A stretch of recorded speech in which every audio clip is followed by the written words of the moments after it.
Welcome to the What Really Happened radio show for the America First, Second, and Third. Here is your host, Michael Rivero. And aloha, America. Welcome to our show today. It's Friday, October 11th, 2013. Thank goodness it's Friday. Thank goodness it's Friday. We have a lot of stuff to talk about today. Claire will be joining us in hour number 3 with her unique perspective on world events. The phone lines are open. 800-313-9443. 800-313-9443. Sam is sitting in our control room, managing the Truth Warp Drive, his hand hovering over that phone, ready to swoop on down as soon as you call on in with your comments and questions here. A reminder that next Tuesday, Jim Traficant will be our on-air guest talking about current events. And we're working on a couple of other guests here, but they haven't confirmed yet, so it's going to have to stay a secret for right now. Obviously, big news, at least here in the independent media. The trucks have begun to roll into Washington, D.C. We're getting pictures off the traffic cameras, getting updates from the field. So this thing is up and running. And, of course, the government and the corporate media are trying to whistle and look the other way and say, what trucks? What trucks?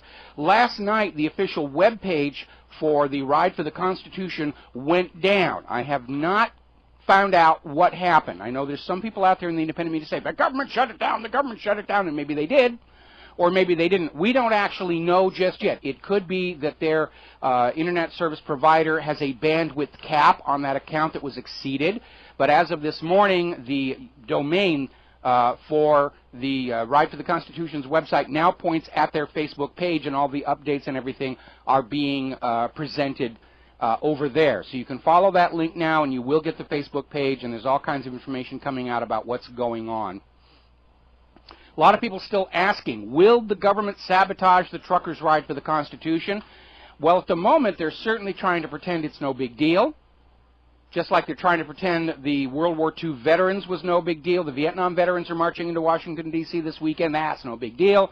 The bikers are in Washington, D.C. That's no big deal. People are on overpasses all across the country hanging out banners saying impeach the president, impeach the Congress, impeach the whole mess. That's no big deal. But it is turning out to be a major display by the American people. And I know the government isn't going to pay any attention.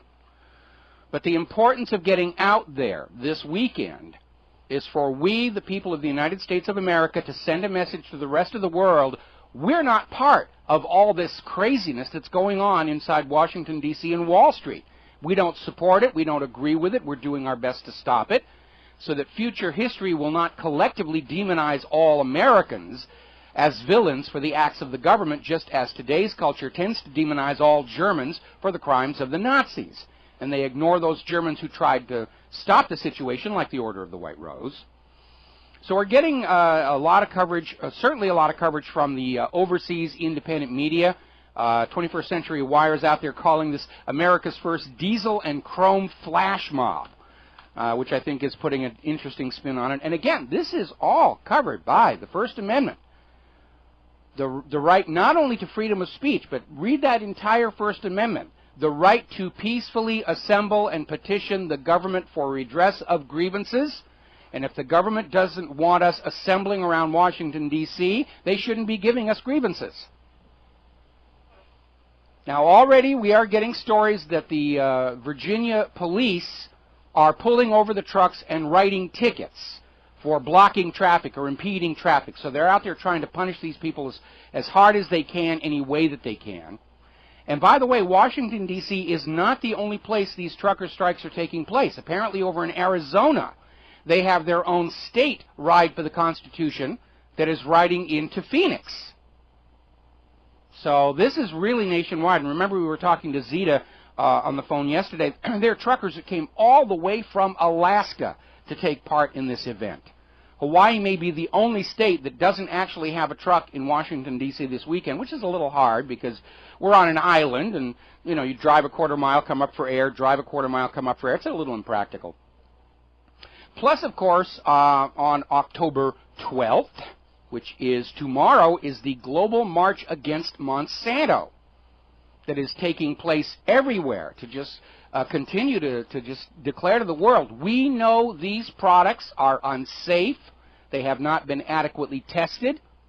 Genetic engineering, playing with the code of life itself, is the most dangerous technology ever played with, and they're handling it very recklessly, complete disregard to its potential for major widespread disasters. And with all of this happening, what is the corporate media talking about? Well, to judge from Fox News, they're in total tabloid fluff mode. And I posted a story from Fox News website about the Glee tribute to actor Corey Monteith, who died of a drug overdose and left his fans in tears. And this was also on the Fox News channel. With all these protests going on and everything, this is what Fox News decided you, the American people, ought to be thinking about. And they just went on and on about how this TV show, Glee, had to deal with the loss of the character because the actor had died of a drug overdose, and how difficult it was to write the screenplay and film the episode. Okay, and don't get me wrong, I send my condolences to the family of Corey Monteith, but having worked in Hollywood for 30 years, death by drug overdose happens with alarming regularity. It's not really headline news, let alone how a fictional, made-up TV series he played a character in is having to write him out of the script. That's not news. News is what affects your life directly. Everything else is distraction and advertising. The news is the economic meltdown. The news is the shutdown. The news is 300 million Americans standing up in anger and saying, we've had it. We've hit our limit. That's the news. Anyway. Now, yesterday, and by the way, the stock market is up today. The plunge protection team is doing their traditional end-of-the-week massaging to get their happy ending for Friday night. And yesterday, the market shot up on rumors of a deal between Boehner and Obama for a short-term debt ceiling increase that would last for 6 weeks, supposedly to give them more time to hash out where spending cuts are going to happen, and to give the American people time to forget the real issue of defunding Obamacare. And as a result, the Dow soared, 300 points. Huzzah, huzzah, good times are here again if you're a Wall Street money junkie. Then, after the markets were closed, we get word from the White House that Obama rejected the deal. So we're basically back to where we were before, budget impasse. The government shut down, at least those parts of the government you like and want to have. All those other parts of the government that you don't approve of, like the war machine, money to Israel, bailouts for Wall Street, all that stuff is still going on. NSA is still spying on you. TSA is still grabbing your crotches. But the veterans are being harmed. The fragile portions of our society are being harmed. This government is now in a situation of spending 100% of its finances on war and bailing out Wall Street. And they're spending nothing on you, the American people, to punish you for not going along with condemning your children and grandchildren to more unpayable debt than we ourselves have been condemned to. And again, behind it all is that question. With the Constitution granting to the United States government the authority to create and issue an interest-free public currency, why for the last 100 years has that government borrowed the public currency at interest from a privately owned central bank? Which is why this nation and this government are so deeply in debt. It's a Ponzi scheme by design. This system creates more debt than money with which to pay that debt, so the debt just grows over time and grows over time, and everybody says, oh, this is the way it's supposed to be, and your grandchildren will take care of the mess. Well, the mess is here today, here and now. We're going to take a break for some commercials here. When we come back, some more details about the shutdown and just how completely pointless the whole exercise has been. Well, hi, America. Welcome back to the show here. And as you're probably aware, as part of this shutdown, the government has closed down the national parks, national monuments. They've taken the handles off the drinking fountains on various hiking trails. They've actually got police near Mount Rushmore so that people who are blocked from entering the official parking lot for the monument can't stop by the side of the road and look and photograph at the monument. They're actually spending more money to do that than they're in theory saving by not having this parking lot open. How much does it cost to leave a parking lot open? It's just sitting there. It doesn't use electricity. There's no running water. There's nothing. It's cement and paint. That's all it is. And they're shutting it off to teach you uppity Americans that you will agree to more debt. Now, a lot of states start invoking their 10th Amendment rights to say, we will open the parks ourselves. And we'll pay for it. Because it really doesn't actually cost all that much to have these things open. And at first the Obama administration says, you can't do that. We own those national parks. And then somebody reminded the Obama White House that no, in point of fact, you don't own those national parks. Those parks belong to we the people. You, the government, are hired to be the janitors to take care of these places. And if you don't want to do the job, that's fine. Feel free to resign. But you don't have a legal or moral authority to keep the American people out of the American people's property. So the Obama administration has now backed down and is saying that if states want to take over management of the national parks out of their own pocket, they can do that. I think it's a good start. And while we're at it, we, the people, will gladly use our own money to operate, well, Washington, D.C., because that also is the collective property of the American people. And so all we ask is that this permanent parasite class in the Capitol building in the White House just hitch a ride on one of those trucks heading out of town, and we would be happy to take over that city and decide for ourselves how to run the nation for our future posterity, not for the benefit of the bankers in Israel and the war machine. Now, getting back onto Obamacare, and it's almost funny to watch how the government and the corporate media are trying to deal with this absolute total disaster. $600 million in 3 years, and the system just does not work. Over the first week of operation, only 51,000 people in the entire country were able to actually complete an Obamacare application. Out of tens of millions of Americans in 36 states who tried to get on and couldn't get anywhere. 51,000 out of tens of millions? There is no way to spin that as some kind of a modicum of success.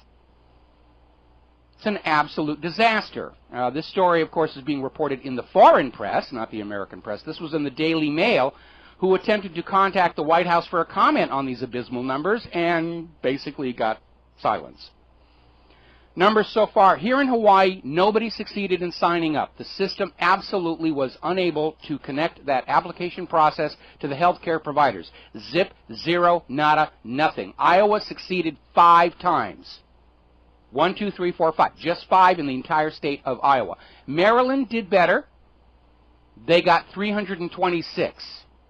The goal for these 3 states is 7 million. So let's see, we've got 331 plus 0 in Hawaii. 331 out of 7 million. Now, the Obama administration has announced today that they will undertake to rebuild portions of this computer system to deal with these little tiny minor glitches. And Obama still, all new technology has little tiny glitches, you know, the Titanic hitting that iceberg, that was just a glitch. The Hindenburg exploding, that was a glitch. Challenger falling out of the sky, that was just a glitch. Meanwhile, over in New Jersey, the changeover to Obamacare has forced over 800,000 residents of New Jersey to change their insurance plan from what they have now to new plans that, ta-da, you knew this was coming, cost a lot more, have higher deductibles, and less actual benefits and payouts for medical care. This is a pure giveaway to the health insurance companies, generating trillions of dollars in pure profit. And the motive for the U.S. government is, it is estimated that with Obamacare up and running, it will bring an additional $200 billion in tax revenues into the federal government's coffers. And Obama needs that additional revenue to come in, because even if the Congress raises the debt ceiling, who's going to loan this government any more money? Unless the government can say, look here, we've got this new tax revenue stream that we can use to make the payments on all this new borrowing. That's why even as bad as this system is, they're still pushing forward, trying to say, do it, do it, do it, do it. They're out there flogging people. You will sign up for Obamacare. You will pay this higher money. You will give us your tax money. Or the terrorists will win. More fallout coming out of that revelation that Obamacare applicants were being forced to provide their credit scores, because it opens up what is very clearly a catch-22, in that if you don't have an adequate credit score to prove what a good little slave you are to those private central bankers, you can be denied insurance by the health care providers. And if you don't get insurance in Obamacare, the IRS comes after you with a fine. It's all about taking more money from you by a government that is broke and hopelessly in debt and lacks the decency to say, all right, we screwed up, we hereby resign. That Obamacare website cost more to put together than Facebook, Twitter, and LinkedIn all combined. Remember when it was first starting up and nobody could get in and they said, oh, it's just insanely popular and that's why it's all hanging up. Well, Google's insanely popular. But when you type in your search request, you don't get a message back saying we'll get you your search results next February. Now, as we mentioned yesterday, Indiana is going to take Obamacare back to the Supreme Court. And they're going to basically argue that it was illegal and inappropriate for Chief Justice Roberts, who had opposed Obamacare, and then at the last second, somehow he just saw the light. He got the message, got the late-night phone call, did a 180, and sort of rewrote the law from the bench to declare it legal under the Commerce Act. And the Supreme Court is not allowed to do that. Only Congress writes the laws. And so Indiana is taking it back to the Supreme Court. So it's going to go on that. And even at this point, the corporate media is throwing their hands up and saying, we can't sell this anymore. And so we're starting to see all over the late-night TV that everybody's starting to come out with the Obamacare launch jokes. There's a very funny commercial linked to the pseudo-commercial linked to the front page of whatreallyhappened.com showing all these happy people who think they're covered under Obamacare, and it's hammering home the point. No, you aren't. Because just because you fill this thing out doesn't mean there's a health insurance company that actually knows you're out there. So it's turning into a major, major domestic policy disaster. And the reason it's going to be such a disaster is they were raising on a busted flush. The wise and prudent thing for this government to have done 2 weeks ago, when the programmers who wrote this system were out there screaming, this thing is not ready to go, would have been to go for the compromise offered by the House of Representatives to delay the implementation of Obamacare for a year while they get the bugs out. That would have been the wise and prudent thing to do. But because the Obama administration is just desperate for that $200 billion in tax revenues, or the IRS fines that will amount to who knows how many more billions of dollars, they said, you will do it now. I have to have it now. We can't wait a year. Which tells you just how fragile that federal government is and how close to the edge of collapse they have arrived. We're going to take a break for some commercials. Join us on the air, 800-313-9443, and we'll be right back. Aloha, America. Welcome back to the show here. Now, as you're probably already aware, Ben Bernanke is stepping down as chairman of the Federal Reserve, and they had the required ceremony at the White House while his successor, Yellen, is handed the baton for the Federal Reserve. And Ron Paul is already out there, and a lot of people agreeing with him, that this does not represent a change of policy for the Federal Reserve. They're going to go on issuing the public currency as a loan at interest because that's where their wealth comes from. And as far as their other policies like quantitative easing, they're trapped. They can't stop. Quantitative easing was supposed to be an emergency one-time only measure to save all these Wall Street financial firms from collapse from the explosion of the mortgage-backed security fraud back in 2008. And every time they talk about tapering down or cutting it off, the stock market tanks. And all these Wall Street firms that have been holding up the stock market by buying huge blocks of stock, they're now trapped. They have to go on doing exactly what they're doing, because to step off that narrow path is to accelerate disaster. And yet we know the end of that path is the edge of a cliff. So Ron Paul's right. They're not going to change anything that they're doing because they can't. And we all know what the ultimate outcome is going to be. Meanwhile, another little scandal about the Federal Reserve. Apparently the New York Federal Reserve has their own examiners who will look at various investment houses to basically keep an eye against the more obvious fraud that might harm the Federal Reserve. And apparently, under a Federal Reserve mandate, Goldman Sachs was supposed to have a company-wide policy to address conflicts of interest in how the deal makers handled clients to avoid issues of insider trading and other corruption. The Federal Reserve examiner concluded that Goldman Sachs really didn't have much in the way of safeguards against criminality, and the immediate result was that the New York Federal Reserve fired the examiner for daring to point out that Goldman Sachs seems to be playing very fast and loose with the rules. Because playing fast and loose with the rules is the only thing preserving the reputation and trustworthiness of the American banking industry. They're trapped. They're absolutely trapped. They have basically reached the point where this pyramid was going to collapse. They resorted to fraud and instantly created money and game playing to try and keep the system going just a little while longer while they cash their own portfolios out. There was that magazine article we posted, I think, about 6 months back, where they did a survey of Wall Street financial executives, and 25% of them openly admitted engaging in fraud. Said it was accepted behavior on Wall Street, and said without the fraud they would have gone out of business a long time ago. This is not a healthy economy. This is a complete sham. It's the illusion of a good economy. And the only illusion, of course, is on Wall Street, because everywhere else in this country, you don't need me to tell you this. Walk down your main street of your local town. Look at all the commercial vacancies. Look at all the hungry. Look at all the homeless. You don't have a good economy until the economy is good for everybody, not just the money junkies. And, of course, the money junkies are doing fabulously well, and they think that's the way it's supposed to be. But the storm clouds, they are a-gathering, apparently over in China, which came out of this Asia-Pacific Economic Conference looking like a star, and the U.S. was just totally sidelined. And China is now saying that they are having to take steps to deal with the U.S. problem. The U.S. and its dollar are now seen as a global problem, not a benefit, not a blessing, not an aid to international commerce and banking, which is how it was sold during Bretton Woods.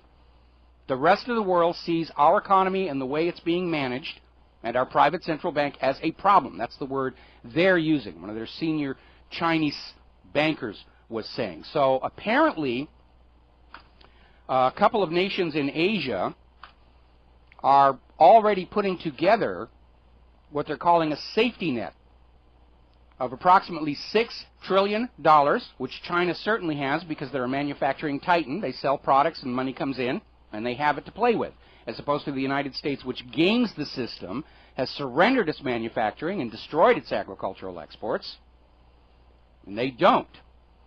And they're basically, the Asian policymakers are setting up a $6 trillion safety net for the Forex, which means the foreign exchange markets, currency exchanges. Now, China is already delinking from the dollar. They've got treaties with 8 individual countries and now with the European Union for direct currency swaps from the yuan to their currencies without having to go through the dollar. So the dollar is already collapsing as the global trade and reserve banking currency. Fox News just wants you worrying about young Hollywood stars who die of drug overdoses. They don't want to talk about that.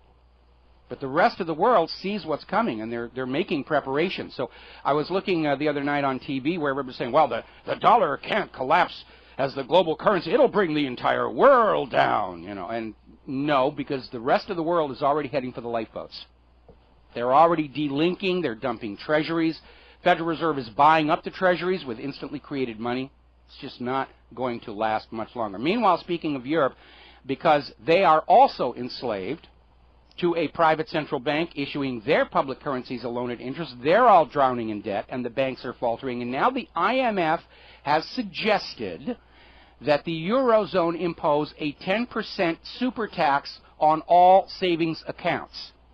Kind of negates the whole reason for having a savings account, doesn't it? The idea is you'd put your money into a savings account, and because of the interest being paid on your account, your money would increase. Well, now you put your money in a savings account, the interest you're being paid on the deposit doesn't even match the rate of inflation. So you're already losing real value and buying power just keeping your money in a regular savings account. And now the IMF is saying, well, we're just going to shave off 10% of all those savings accounts in a super tax. Got to get your money out of those banks.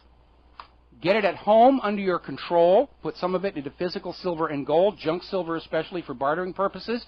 These banks clearly, I mean, just wake up and look at it. These banks are not operating in the best interests of their customers or their nations or the population of those nations. These banks are wholly about grabbing more wealth to themselves to satisfy this little Ponzi scheme mechanism and try and pretend to themselves that it is not ultimately going to collapse. We're going to grab a phone call here. Ralph in California. Aloha, Ralph. Welcome to the show. What's on your mind?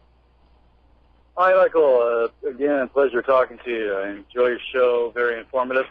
Can you give me a brief history of Palestine where when I look it up, you know, it's hard to find more information. Well, a map of a book and all that.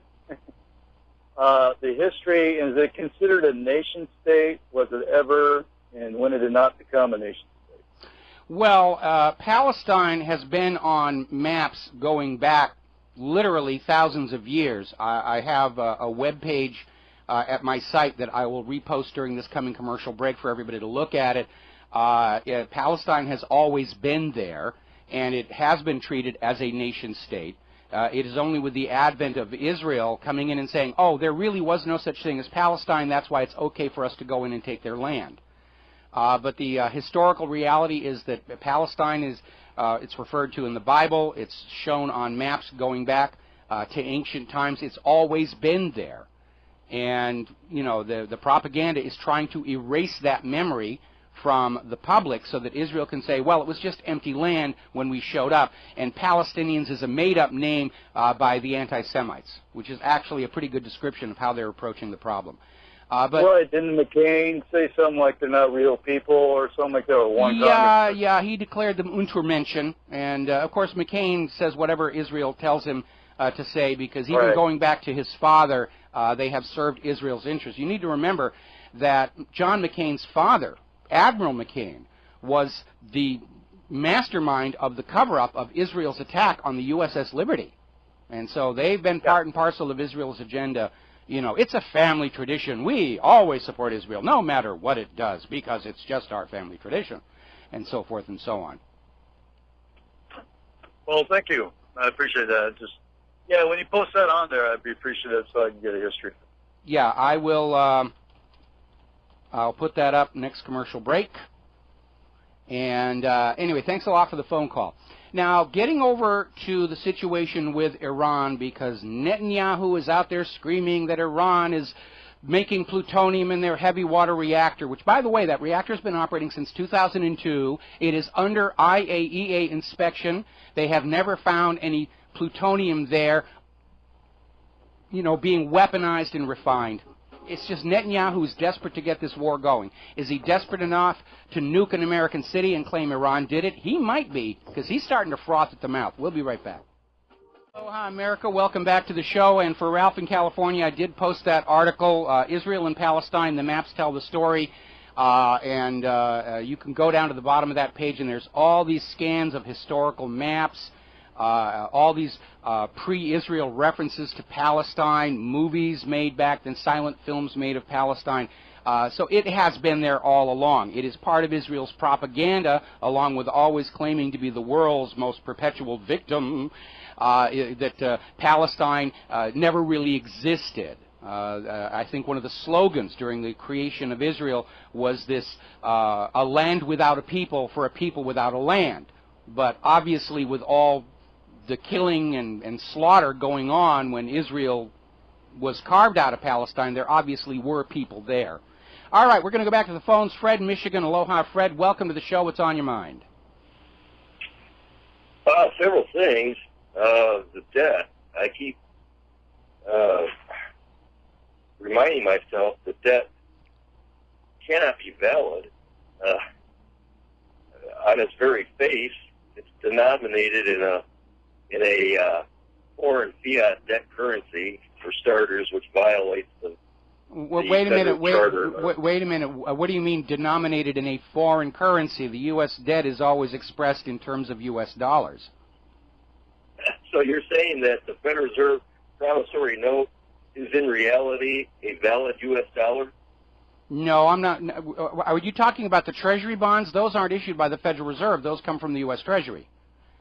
The U.S. Treasury prints up these pieces of ink and paper called Treasury bonds, which are pledges to tax future generations of Americans. They send them over to the Federal Reserve, which prints up their stack of ink and paper called U.S. dollars and sends them back to the government.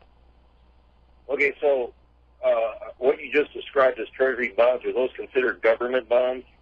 They're considered bonds issued by the government, but they are backed with future slave labor of Americans. Sounds like the original consols, CONSULS consols that were issued by the Rothschild banking system back in the early 1800s. Yeah, of course. It's all the same system. They've been playing the same scam on planet Earth for hundreds and hundreds of years. They'll change the names, but it's the same scam. To get a government to stop issuing and using its own currency interest-free and bribe enough people in the government to transfer that money creation to a privately owned bank, which then creates all the public currency as a loan at interest. We need to get back to the public currency as a public utility, which was the model this nation was started on, and stop this constant scam of the public currency as a private for-profit venture by the bankers. Well, Mike, indeed, in 1862, Lincoln made a speech, and he delineated precisely that. He said, going to his speech right now, he says, the government should create, issue, circulate all currency and credit necessary to satisfy spending power of the government and the buying power of consumers. Mm-hmm. This privilege, he says, of creating and issuing money is not only the supreme prerogative of government, but it's the government's greatest creative opportunity. By the adoption of these principles, taxpayers will be saved immense sums of interest money. Yeah, and as soon as Lincoln was shot dead, Congress voted to withdraw from circulation his greenbacks and throw the American people back onto dependency on banknotes issued by the private banks at interest. What Lincoln was saying was exactly the same thing that Ben Franklin and Thomas Jefferson were saying when we kicked out the Bank of England, exactly the same thing that Andrew Jackson was saying when he shut down the Second Bank of the United States, and the same thing that John F. Kennedy said when he issued Executive Order 11110 to put $4.5 billion of United States notes into circulation to power the American commerce without accruing interest to the Federal Reserve. And of course, as soon as John F. Kennedy was shot dead, those United States notes were taken out of circulation and destroyed, throwing the American people back into dependency on the Federal Reserve and banknotes borrowed at interest. And on the Warren Commission, and let me finish this thought, on the Warren Commission, we're going to keep on hitting this as we approach the 50th anniversary of Kennedy's assassination. On the Warren Commission sat John J. McCloy, president of the Chase Manhattan Bank and president of the World Bank, and I don't care how good a banker he is not qualified to investigate the murder of John F. Kennedy. Therefore, the reason he was there was to conceal the link to the Executive Order 11110 and the United States as one of the many motives for this organized assassination of the president. Indeed, and to add insult to injury, we have, according to Thomas Stauffer, the consulting economist, Washington, D.C., this was 2002, where he does an audit of taxpayer donations to Israel since 1973 when they had that peace accord, right? That great peace accord. Well, $2 trillion as of 2002 in American taxpayer donations.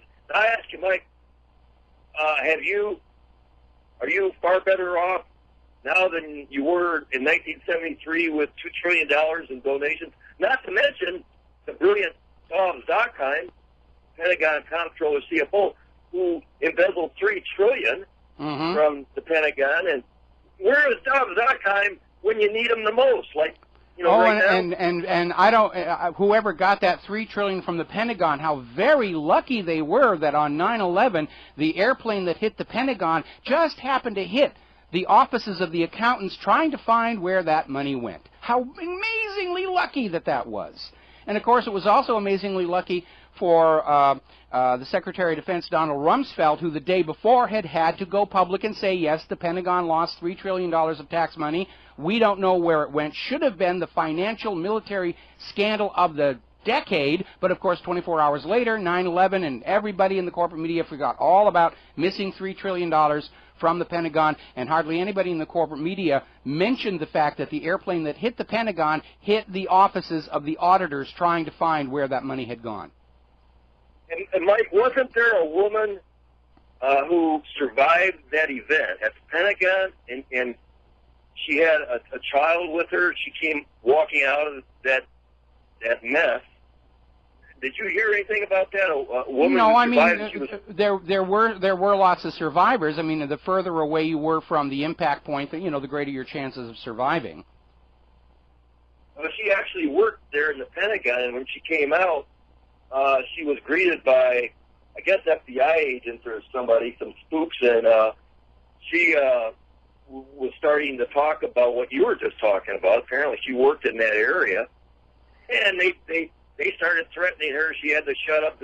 Oh, I'd love to find that story. I'd love to find out more about that. I was unaware of that one, but it's not surprising. I mean, we see the FBI aren't investigators. They're there to coerce the official story. We saw that down in Florida with that kid that they were trying to coerce into signing a phony confession to link the Sarnia brothers with a drug murder, and when he refused, they just shot him dead on the spot. That's what the reality of... No wonder JFK didn't he want to terminate, disband not only the CIA, the Central Insurrection Agency, but the Federal Bureau of Insanity? Well, Kennedy wasn't as upset with the FBI because back then the FBI was a little more under control, but Kennedy actually said he wanted to shatter the CIA into 1,000 pieces and scatter it to the wind. And it's rather interesting because going back to that Warren Commission, some of the people who were on that commission were the very CIA officials that Kennedy had fired following that Bay of Pigs disaster. Why is it that his sworn enemies somehow wound up in charge of his investigation into his assassination? And you know what, Mike?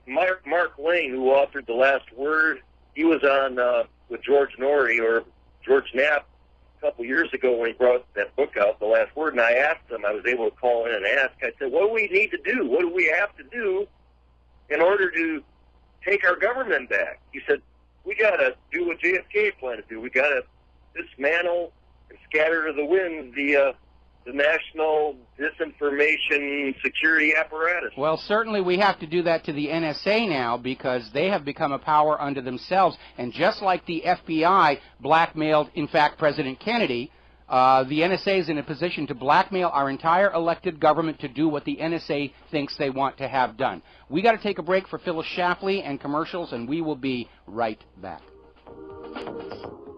America, welcome back to our show in our second hour. And boy, isn't that a weird thing? We start talking about Israel and Palestine and the bankers, and both our connection from here on Oahu to Austin, Texas in our control room starts breaking up, and my server comes under attack.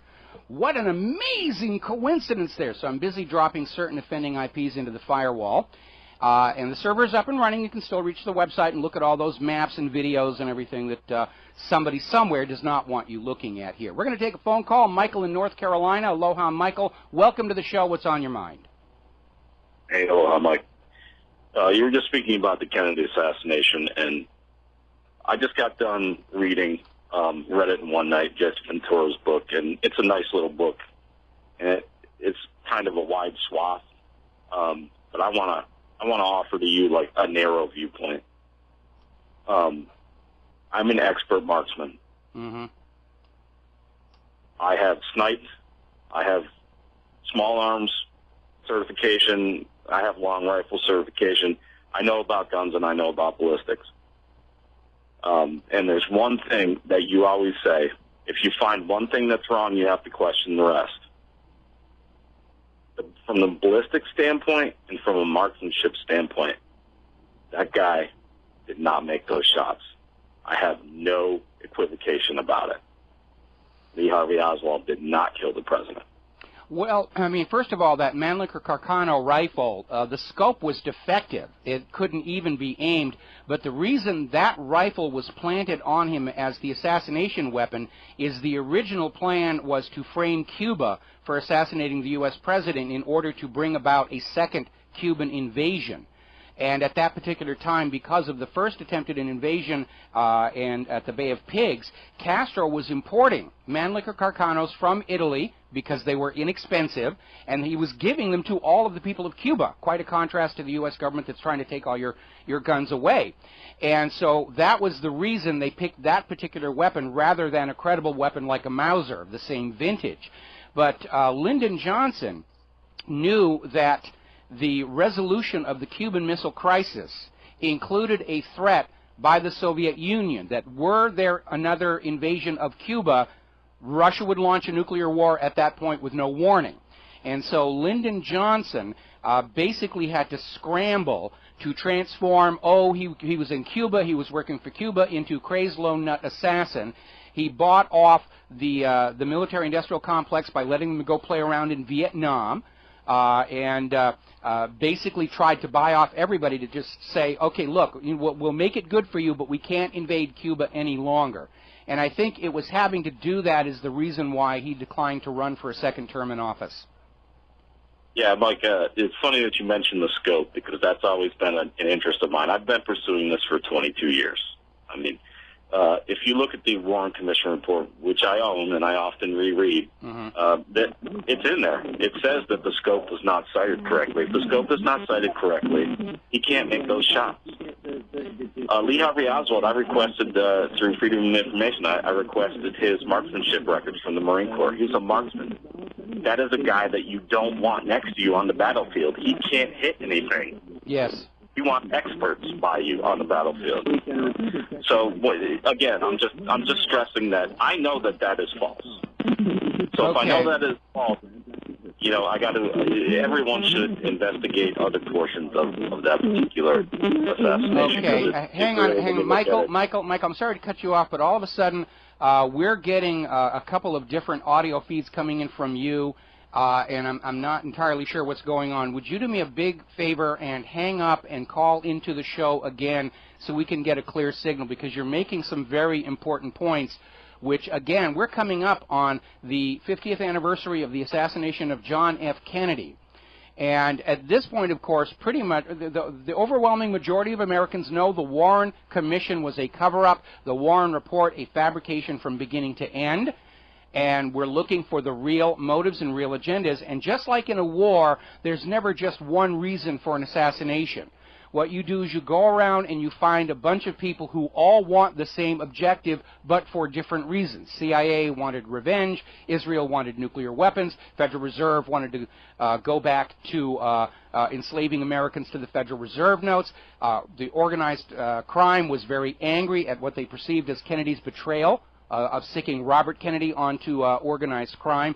There were a lot of people who wanted Kennedy dead. The Texas oil billionaires were just absolutely incensed over the oil depletion allowance. And so a lot of people wanted Kennedy dead for different reasons, but he still wound up dead. Michael, I understand you're back on the line, and you're absolutely right. It is in the Warren Report. The rifle scope on that Mannlicher Carcano was not cited.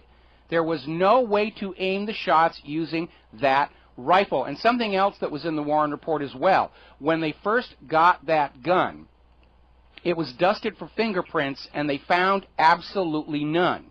And then after Lee Oswald was shot by Jack Rubenstein in the basement of the Dallas Police Department building, then all of a sudden the next day, magically, they redust the Mannlicher Carcano, and there's a huge, beautiful palm print from Lee Oswald on the barrel.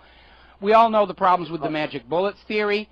And again, we know that the House Select Committee on Assassinations, on the basis of an audio recording of the gunshots, concluded there were more than 3 shots. There had to be at least 2 shooters. Triangulation of the sound basically indicated there were shots coming from that grassy knoll. So if you've got 2 shooters, that already says there is a conspiracy. Yeah, when you look at just the ballistic evidence and as far as Lee Harvey Oswald and his lack of marksmanship skills, you got to ask yourself, well, how did this guy pull this off? How did he do that? I mean, the magic bullet is just, that cracks me up, because anyone who's ever shot anything in their life realizes that a bullet deforms when it strikes anything, a piece of wood, a piece of metal, a bone. Immediately it deforms. That's what they're supposed to do. Yeah, and, to maximize that front impact surface and connect the maximum kinetic energy to the target. And in theory, the magic bullet did hit the bones in John Connolly's wrist at the very least. Oh, and we're supposed to believe it went through a seat, and then with metal components in it, and then went through 2 places on John Connolly. But that whole thing really got me. That's the first thing that I found that I was like, well, this can't be right. So I started looking at other things, and then found out that there were a lot of inconsistencies along the way. So I encourage people to research it for themselves, because I'm telling you, man, if they can kill a president, they can do pretty much anything they want. Well, they were able to kill a president and get away with it in 1963, but it's a very different world today, because of the lies about Saddam's nuclear weapons, the awareness that the Warren Report was a complete fabrication at taxpayer expense, I might add, the American people examine every single pronouncement by the government and the corporate media, looking for reasons to doubt the official story. Back 50 years ago, the American public was very naive and very innocent and very trusting, and they would listen to the TV say, oh yes, they'd hear Dan Rather talk about how that headshot rocketed Kennedy's head forward, and they'd say, oh yes, obviously the shot rocketed his head forward. And then of course we found out from the Zapruder film that in point of fact Dan Rather was lying to us all, which is the day he went from being an unknown local Texas newscaster to a network star. Well, and then we also had to invent science with the jet effect. Physics. I remember seeing a video they tried to set up to prove that a shot from the back would move the head backward with all these very convoluted camera angles, and I remember looking at it and saying, this is a joke. They're trying to play caroms with skulls and stuff like that. Anyway, listen, we're coming up on a commercial break, and I have to let you go. But definitely as we get into next month, November, feel free to call back and talk about this, because we are going to be hammering this very hard during the next month. And again, the most important thing that the American people need to understand is you were lied to. And we don't need to get caught up in little tiny fine minutia and details like the propagandists hope you do. We were lied to about Kennedy, 9/11, torpedoes in the Gulf of Tonkin, Saddam's nuclear weapons. Now's the time to decide what will you do with a government that lies to you. We'll be right back. Aloha, America. Welcome back to the show. And I want to make a reference to that last commercial you just heard from Strike Hard about accessories for your weapons. And I want to hammer home a point. We have been lied to by this government all along. It's not a new phenomenon. What is new is we now all know it. And I remember when I was in school about the time of the Kennedy assassination, we were always being told that Castro was a brutal dictator. He was an evil dictator who oppressed his people. And we heard the same thing about Saddam Hussein before they invaded. He's a brutal dictator. He's oppressing his people. And yet in both of those supposed dictatorships, the people had guns. Castro was giving them out to his people. He was arming them all. Admittedly, not very good weapons, those Mannlicher Carcanos, because he was on a budget. And the same thing with Saddam Hussein. I remember vividly this video of Saddam Hussein before the U.S. invasion, where he was just coming out of this meeting in a government building, and a crowd gathered around him of the Iraqi people, and he climbs up on top of a car to wave at them, and they're all cheering, and they've got guns. You could own fully automatic guns in Saddam Hussein's Iraq. Now contrast that with the American leadership that doesn't go anywhere. They're not surrounded by 6 inches of Lexan and Kevlar, and how desperate they are to take guns away from you. So you tell me, which nations are the dictatorship and which nations actually had freedom? Because I think it's very, very obvious. And I remember coming up on 20 years ago, in fact it was virtually 20 years ago, my lovely wife Claire and I were down at the Los Angeles City Hall to get our marriage license, and it just happened to be the same day that Bill Clinton was going to be having a little soiree with the Democratic leadership of California, and we left before he showed up because I don't like crowds.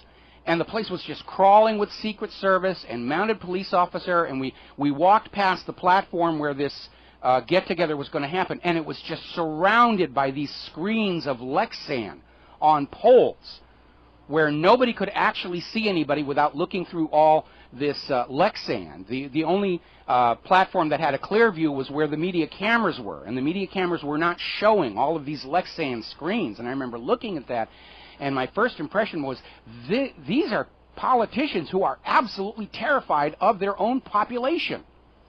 And when you see Dick Cheney running around in his armored limo that had the thick Lexan windows, and you look at that beast limousine that Obama rides around in, and you realize how afraid these people are. And how Obama, in addition to the beast, they have a couple of other cars made up to look exactly the same as they drive around. Nobody knows. That is the mark of a tyrant who is afraid his own people are waking up to what's going on. And I have to admit, even though I am not advocating violence, I've wistfully thought about having, well, not an AK-47, even though they're very, very reliable, but, you know, buy American. I'd like an AR-15 somewhere down the road where I can actually afford that kind of stuff again. Anyway, getting back to the present day, Iran is still continuing to make these very positive overtures about, let's talk about what's going on, and saying that the upcoming P5+1 conference is a chance to test U.S. sincerity about whether they want to find a peaceful solution or not. And of course, we all know the U.S. does not want to find a peaceful solution. America's foreign policy is being driven in large part by Israel, and Netanyahu is just out there frothing at the mouth, screaming that Iran has a Death Star, Iran has this, Iran has that, you've got to deal with them, don't wait, don't think, don't even look at them, just kill them. And we know, of course, that U.S. policy is very much firmly be under control of this agenda to reimpose Bretton Woods on the rest of the world and to basically support the petrodollar by forcing all the world's resource-rich areas to sell those resources only for U.S. dollars. So the U.S. can prop its economy a little bit longer by getting a piece of the action of other people's commerce. That's really what it is. It's a piece of the action mentality. And so there is no way there will be a peaceful settlement in Syria. There's no way there will be a peaceful settlement in Iran. The U.S. must invade or go bankrupt and quit, which I would prefer, and it may yet happen.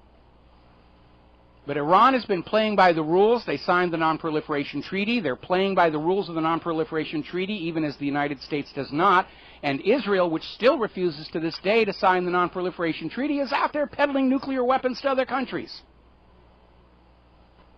Now, down in Syria, Human Rights Watch has been looking at what's going on, and they're finding the hired mercenary army has killed at least 190 civilians in their latest brutal assault in early August. And they took over 200 hostages, many of whom are still in captivity. Now remember, we are being told that this hired mercenary army represents a popular revolt against Assad. Now, a genuine revolution in a country does not succeed without public support. Public opinion has to be on the side of the revolutionaries. And so a revolutionary, a genuine revolutionary, is not going to go out and commit acts that will destroy that popular support. You didn't see George Washington or Thomas Jefferson running around burning down colonial churches, going into colonial schools and killing the children. You saw the British doing that.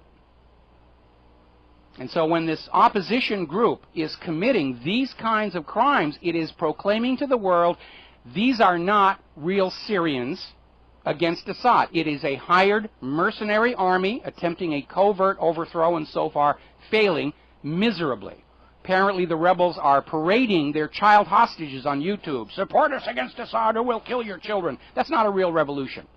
That's a terror campaign being organized and operated by a covert external overthrow. 95% of the so-called Free Syria army are not Syrian. We're going to grab a phone call here. Jim in Illinois. Aloha, Jim. Welcome to the show. What's on your mind? Hear your voice. You there? Yes, I'm there. You're on the air. Okay. Yeah. Anyway, today I heard earlier in some other broadcasts that some of our high-ranking generals and admirals have been, which handle nuclear weapons, have been cashiered out of their position. Thing is my concern is who is in control of our nuclear arsenal.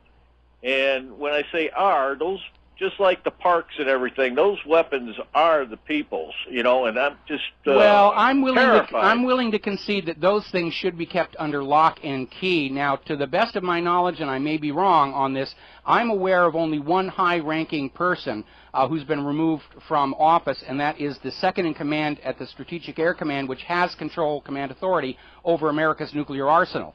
And it happened the week after we got a report that a nuclear weapon had been transferred to the East Coast without the appropriate paper trail.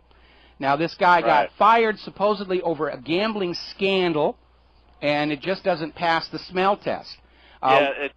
The gambling scandal has been reported that was a trumped-up charge. See, the thing is, you know, we know that, you know, corporatism is such a large thing, or fascism in our nation right at the moment.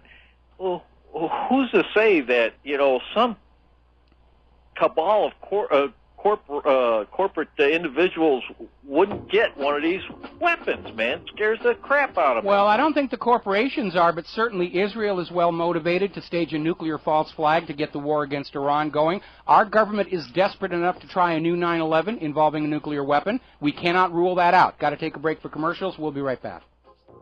Aloha, America. Welcome back to the show here, and finishing up on Syria. As you're probably aware, all of these corporate media news shows will have these so-called independent experts to come in and speak about why we must go to war and so forth. But apparently the Public Accountability Initiative, which is a nonprofit research group, has started chastising the corporate media for inevitably having these so-called independent experts who have ties to the defense industry. They're out there selling their products, selling their bonds, so forth and so on. By the way, the 2013 Nobel Peace Prize did not go to Edward Snowden. It went to the chemical weapons inspectors in Syria, who, as of this last inspection, were told not to assign responsibility, so the U.S. could scream it was Assad, even though the evidence overwhelmingly pointed it was another false flag by the hired mercenaries. John Bolton was on Fox earlier today saying, Syria's hiding chemical weapons. Don't trust them. Bomb them. Bomb them. The only good Syrian's a dead Syrian. All right, well, John, if you feel that way, here's your rifle. Here's your parachute. I'm going to skip on down my talking points. I want to get to something that's rather important ahead of Claire coming on the show. Now, as I mentioned earlier, the reason why the Obama administration is continuing to push for Obamacare, even though the computer system absolutely does not work, is not signing people up, is because when Congress raises the debt ceiling, and we know they will, that doesn't solve the problem unless the U.S. government can find people to loan it money, and I mean real money, value-based money. They can't just go back to the Federal Reserve and say, print us up a whole new bunch of cash, because that increases downward pressure on the dollar and makes matters worse. So the only way they can get new borrowers in other countries, other banks, other governments, to buy those U.S. Treasury bonds, is to say, see, we've got all of these brand new tax revenues coming in. We're going to get $200 billion a year in added tax revenues from Obamacare. And when that one doesn't work, they're waving around the carbon tax. They're still pushing that one. Obama is still talking up, we must have a carbon tax to save planet Earth. And that was the reason that we had a couple of weeks ago this brouhaha in the corporate media about how the United Nations Intergovernmental Panel on Climate Change had issued a new report saying that they're 95% convinced that all global warming is the fault of humans, which is an absolutely unsupportable statement. And inside its own report, the IPCC admitted that, yeah, there actually hasn't been any warning for 16 years now. So the new spin is the warming is hiding. It's on hiatus. It's on pause. And it will leap out and destroy the Earth in the next generation, long after you are dead and gone and no longer able to say, hey, I don't think you're telling us the truth. And that's the new one. And I had a little bit of fun earlier today and yesterday at this CNN article, Climate Change to Drive Annual Temps to New Highs Within a Generation. And I went in there and I started very calmly posting the reasons to doubt this story, that it is just a cash grab by Al Gore, who wanted to do to planet Earth with carbon dioxide what Enron did to California with electricity. And by the way, Enron's Ken Lay helped Al Gore set up the carbon exchange. That tells you a lot right there. Pointed out how 10 years ago the carbon Nazis were out there saying snow's a thing of the past. And here we are with another record-setting winter. The Dakotas got hit with a record snowstorm. They got in 3 days as much snow as they normally get in the entire month of October. We're now getting word from Bavaria and Austria. They got hit with a snowstorm that was so severe it shut down the train system. Massive blackouts over there. And, of course, the carbon Nazis come out and say, oh, we're talking about averages, you know, and global warming causes snowstorms, which is a complete reverse of what they were saying 10 years ago. So I carried on this debate, and I linked the article to whatreallyhappened.com, and especially this one guy, Scott Hinsdale, that was just following me around trying to refute everything I was saying, and finally resorted to name-calling and screaming, and finally said, you're a moron, and I am out of here, which I interpreted as a white flag of surrender. But the reason they're still pushing this nonsense, even as another harsh winter descends on us all, is because they're not concerned about carbon dioxide. They're not concerned about the quality of life on planet Earth. They are desperate to have another justification to take more money away from you to prop up this crumbling pyramid scheme of a central bank. That is their only agenda right now for everything that federal government is doing. More money from you so the bankers can have more, so they can keep on fighting these wars of conquest to drive the world back into Bretton Woods, drive the world back into dependence on the petrodollar, drive the world into private central banking. And that's why they're still, even as the icicles are forming over the northern hemisphere, and the Arctic ice actually grew 67% over what it was last year. They're still out there saying, we have all these highly paid scientists. They have a consensus. They are all saying this is what happened. Don't open your eyes. Don't look out your window. Don't look at your own thermometer. Trust these scientists. They are recognized authorities because we say they are recognized authorities, and they say that we're right when you icky-poo humans are causing global warming, and that giant glowing ball of fusing hydrogen gas up in the sky has got nothing to do with it. So you wait. Somewhere between now and before the snow gets really too heavy, you're going to see Obama get up there and talk about we must add a carbon tax. Because if he can't get new tax revenues coming in, nobody is going to loan this government any more money. And that's just where they are, and it shows how fragile that entire system has become. Would you loan this government any money if you had it? They very clearly, with all the tax revenues they're collecting now and not spending on you, the people, they can't pay their bills. They can't even meet the interest payments, let alone pay down any of the principal. So that's why we're seeing all this brouhaha about forcing everybody into Obamacare. It's all about creating new tax revenues with which to lure new borrowers in. And they're going to do it with Obamacare. They're going to do it with a carbon tax. Who knows what else they'll come up with? A tax on the rain. A tax on whatever. They're just grasping at straws to find some way to trick you out of more of your money to prop up this failed Ponzi scheme central bank. And it doesn't matter how hard you work or how much you sacrifice, it can't be done. It's going to come down. They always do. Every pyramid collapses. So, we posted some links to some photos coming in from that European snowstorm. They make lovely picture postcards. But, all that snow, the carbon Nazis were saying was a thing of the past 10 years ago. It's back. It's amazing. Alrighty, let's see. Moving right along here. Let's talk about fracking here a little bit. Over in Great Britain, see, other countries seem to learn from the United States' mistakes.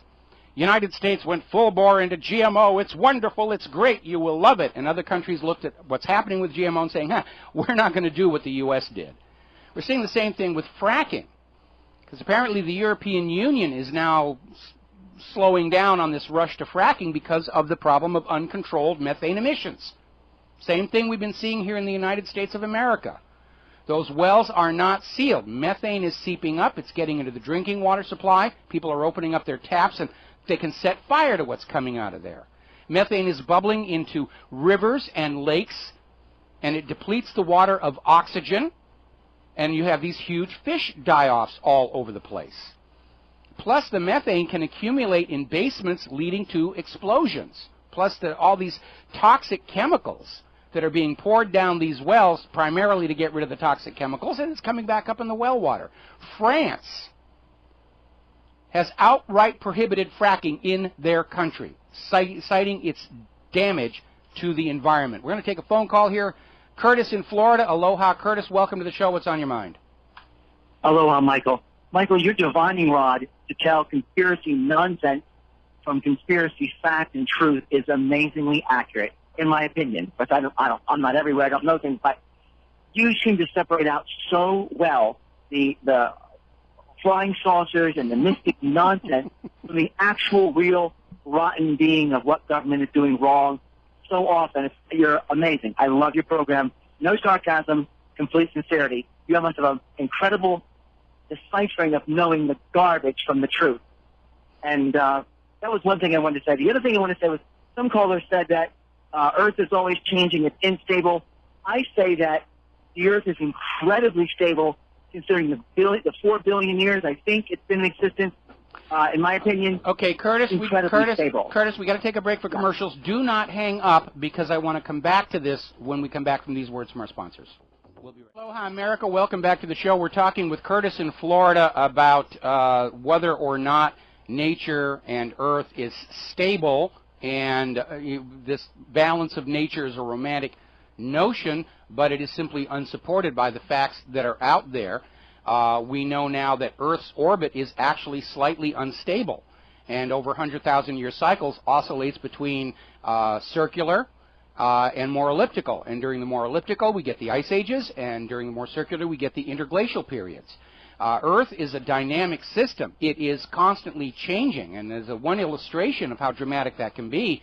When we go back and look at the first life that evolved on planet Earth, it would absolutely die in the environment we have here today, because the atmosphere was different, the contents of the ocean was very different. With all due respect to Michael Crichton and Steven Spielberg, this idea of recreating the dinosaurs from their DNA would not work unless you kept them under a giant glass dome where you recreated the atmosphere of the Cretaceous, which had far more oxygen than we do today. So the environment is always changing, and successful life forms adapt to deal with that change. But it is always changing. This idea that Earth can be locked in a particular and rather arbitrarily decided configuration is complete and utter nonsense. It can't be done. Curtis, are you there? I am there. There's several different eccentricities to our orbit. It wobbles one way, and then it has a million-year wobble, and it has a glacier wobble, and just the moon wobbles in and out. You have a big moon and all that. I realize that. But I'm not looking at 100,000 years, Michael. You could do better. No human could create a system where the sun and the earth would stay alight for each other for 5 billion years. That is the mark of a divine creator. Well, I would have to disagree with you here, because what we have here now in terms of our solar system are those planets that survived for 4.5 billion years. And we know from the asteroid belt that obviously some planets didn't survive. Only a few days ago, astronomers discovered a planet about 80 light years from Earth that isn't orbiting a sun anymore. So obviously something got chaotic. Either two stars passed close to each other and yanked them out of orbit. What we have here... I should name that planet Obama. I second the motion on that one. I absolutely second the motion on that one. But, you know, the problem is with our very limited lifespan of 70, 80 years, we really don't see these changes taking place all the time. But again, when Kepler discovered orbital mechanics, the assumption was that the planets are in their orbits and that's where they stay. We know now that orbits do change slowly over time because of the influence of the gravity fields of these other planets. We know things collide. Comet Shoemaker-Levy 9 plowed into Jupiter. According to Russian astronomers, there's going to be a heck of an asteroid wallop onto Mars next year. You know, nature is changed, nature is chaos, nature is careening through time, banging off the walls and stumbling over itself, and that is absolutely the reality. We can't fight climate change because change is what the climate has always done and will always do. Oh, I agree with that. I agree with that, Michael. I'm not for believing in man-made climate change because I don't believe it myself because there's bigger forces, far bigger than us. But I do the saying that 5 billion years for a star isn't long enough for you, Michael. I'm sorry. That's a long time to have a star of basically the same intensity for the Earth to orbit around. Wait a minute. You're making an assumption there that the sun has always been the same intensity, and that is also not supported by history. I know. I'm just saying overall enough for life to exist and not be turned into Mercury or frozen into Pluto. That's just pretty good. Well, hang on a second. Let me give you one more point here. You're basically coming from a position of species chauvinism, and I know a lot of scientists do that where they're out there looking for life as we know it, and people like to say, isn't it amazing that the Earth is in just the right place, that we're comfortable here? They've got it backward. We're comfortable on Earth because we evolved here. Life that evolves on other worlds will be quite comfortable there. And we don't know what other basis for life is out there. We could have life based on silicon. There could be life in those methane pools on Titan. There could even be life based on helium-3 crawling around on Pluto. We don't really know, but we shouldn't assume... Michael, I'm not a chemist. If you would read The Disappearing Spoon by a doctorate in chemistry, he explains why there could not be life based on silicon. He's a doctor and chemist. I'm not. Okay. But read The Disappearing Spoon or Google that passage on why it has to be carbon. Silicon is too big. It gives you chemical reasons and physics reasons. All I can do is conjecture. All right, well, I just want to go to bat for God creating a stable Earth and Sun. Well, the problem is it's not stable. We're going to let you go here because we're coming up on the top of the hour here. Sure. But, you know, you're basically starting from the assumption that the sun has had the same luminance and energy during its entire life, and there's no way to really know that. What we do know is the sun goes through cycles, the 11-year sunspot cycle, the 22-year magnetic pole reversal. We know there was the Maunder minimum that triggered the Little Ice Age. We appear to be going into a repeat of that. Again, Russian astronomers are saying they think there are longer cycles not yet detected in the sun because we've only been able to study the sun scientifically for about 100 years, which is long enough to pick up on the 11 and 22-year cycles. But if we're looking at cycles over periods of hundreds of years, Maunder minimum to the present, obviously we don't have enough data to make any conclusions about that. And as far as what the sun was doing before humans were even alive, there are indications in the geological and fossil record that solar output has gone through severe transitions. And again, we shouldn't assume that all life in the universe has to be life as we know it here under these environmental conditions. I used to get into arguments with all these production staffs on these movies about aliens who arrive on Earth in advanced technology spaceships and then they walk off the spaceship totally naked. You know, I mean, to save money on costumes. Now, fortunately, you know, like George Lucas understood that that was ridiculous, and he put his aliens in various costumes and spacesuits like that. But, you know, an alien civilization coming to visit the Earth is probably going to find this a very hostile environment unless they evolved on a planet exactly like ours, and that is a really remote possibility. Now, I know, because of my experience on Viking, that we did absolutely find evidence of indigenous life on Mars, even though, for political reasons, NASA kind of looked the other way. That life that is on Mars, and it may be the remains of a more abundant life, that, you know, Mars did lose its water over time, but it's probably comfortable there because that's where it evolved. Look at the extremophiles here on Earth. Life forms that live in boiling water, life forms that live below freezing. If they weren't comfortable there, they'd probably go someplace else. And it basically tells us that the way the system works is the environment is always dynamically changing on Earth and everywhere else, and the successful life forms adapt to be comfortable in that environment. Earth isn't magically in the right place for us to be comfortable on it. We are comfortable on it because we grew up here over billion years of evolution. This is our home. And other life on other planets are going to be comfortable where they are, even though they could be incredibly inhospitable places to us. It's the way it works. All righty then. Do we have any more callers, or are the lines empty? Nope. Okay, there we are.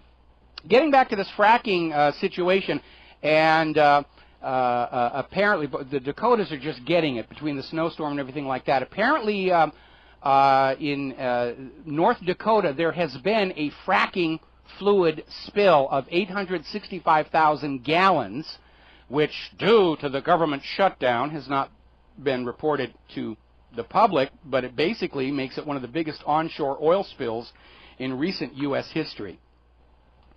Alrighty, let's skip on back up here and pick up a few more current stories here. There's a scandal that is brewing among military families. Now, as you know, certainly for those of you of the Vietnam generation, there was always the issue of the missing POWs and the MIAs, and part of the problem was that a lot of people simply deserted and just made new lives for themselves in that part of the world. Nothing new there. Happened in World War II as well. Apparently, the Pentagon has been faking the repatriation of fallen soldiers, burying empty caskets, a fake airplane, and everything to try and keep the lid on that desertion scandal. We'll be back after Phyllis Shapley and commercials with the lovely Lady Claire. Aloha, America. Welcome back to the show. And before we get to the Lady Claire, I want to cover a couple of things. First of all, the phone lines are open, 800-313-9443, 800-313-9443. Mike is now in our control room handling the telephones. I got an email from a listener saying, you mentioned a tax on rain on your program today. Well, guess what? It's already happening here in Philadelphia. Oh, no. Several years ago, the city started to add a sewer runoff charge to the water bills. What they say they can do is calculate the volume of rainwater, which you have no control over when it falls on your house, and it runs off each property into their sewer system, which they monetize and then charge each property owner a monthly fee to handle the additional water. Now, the first thing that occurs to me is that fresh rainwater falling into the sewers is going to help clean it out and free of debris. But yes, they're just taxing everything. Next, there'll be a fresh air tax or something like that. Well, I guess that's what the carbon tax is supposed to be all about.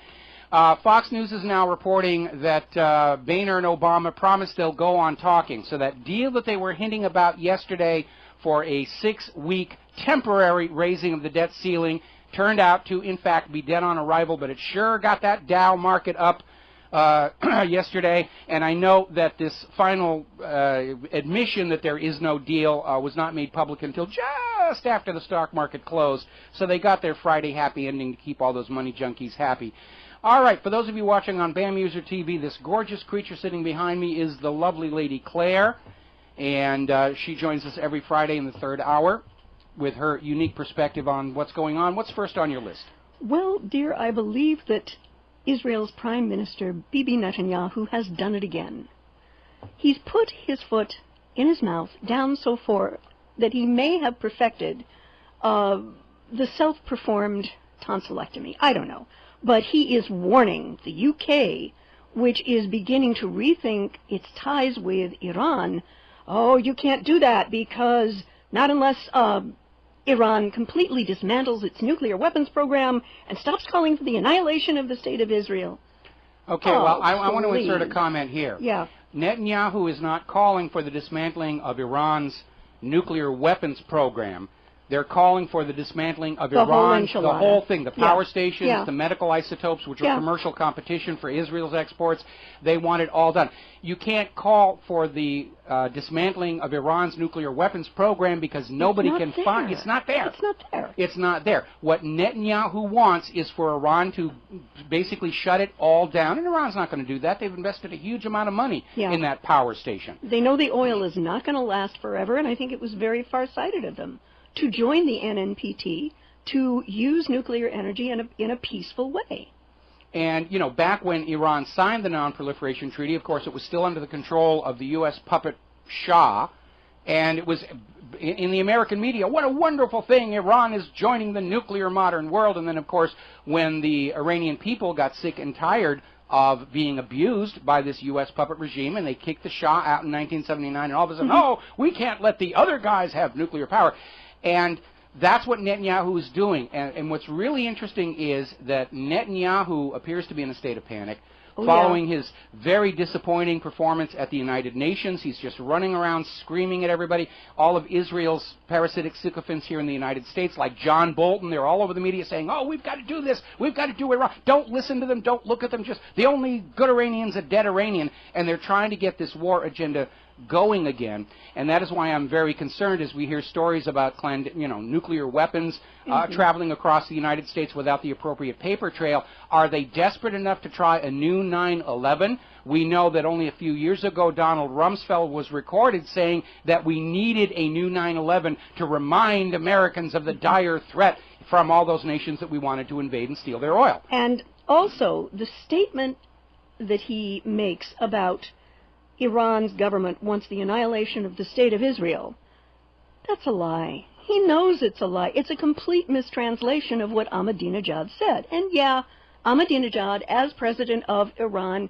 could, I think, correctly be characterized as kind of a blowhard. But what he said was that Israel was going to go away, was going to collapse. I mean, every civilization, Mike, has what you might call a life cycle. I think both the U.S. and Israel are going to collapse. Certainly when the U.S. collapses, Israel, without that lifeline of American weapons and dollars, is going to be in dire trouble, which is why they're already leaping over the border onto Canada. But forget about all this screaming and rhetoric and frothing at the mouth from Netanyahu and look at history. Iran has not initiated a war of conquest in over 200 years. Certainly they have not done so since the Islamic Revolution of 1979. And that stands in stark contrast to the United States and Israel that can't seem to go 6 months without bombing and killing somebody. Nope. And, you know, again, look at Israel. Israel is wiping Palestine off the map. Israel grabbed a part of Syria. Israel's invaded Egypt. Israel keeps on invading Lebanon. Iran is not the problem. Netanyahu is. And the absolute bombast of his my way or the highway approach on Iran is beginning to grate mightily, and it's making him, and consequently the Israeli people who worked like crazy to get this guy elected, look very foolish. Well, I think indeed. You're assuming that the Israeli elections are somehow more honest than those here in the United States of no, America. Dear, you're probably absolutely right. I wouldn't do that.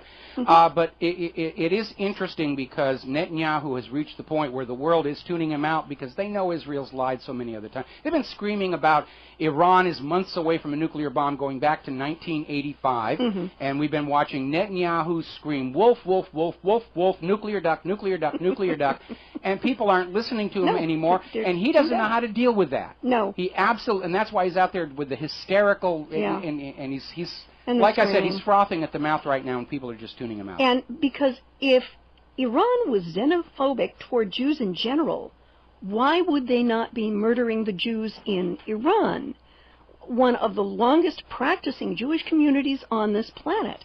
And the short answer is they're not xenophobic toward Jews, but they have some legitimate, reasonable questions about how the Israeli government is treating the Palestinians.